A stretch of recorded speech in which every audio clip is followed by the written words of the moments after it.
Միակողմանի արտաքին քաղաքականությունը շատ վնասակար է։ Այսինքն, երբ որ դու հույսը դնում ես մենակ մի երկրի վրա,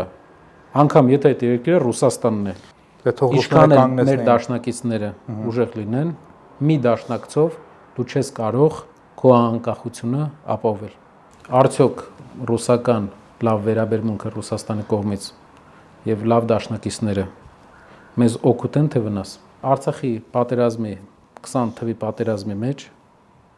շատ մեծ դեր ունեցավ մեր դաշնակիցը, որպեսզի պատերազմը կանգնի։ Բայց հետո ոչ մեկ Հայաստանում չի կարող դա չտեսնել, մենք էլ չենք կարող դա չտեսնել, որ ուկրաինական պատերազմի արդյունքում մեր դաշնակցային հարաբերությունները մեծապես տուժեցին եւ ռեսուրսները, որ կարող էր մեր դաշնակիցը այստեղ ներգրավել, մեծապես սահմանափակվեց։ Հայաստանին այդ իսկ պատճառով պետք է երկրորդ դաշնակցային թեւ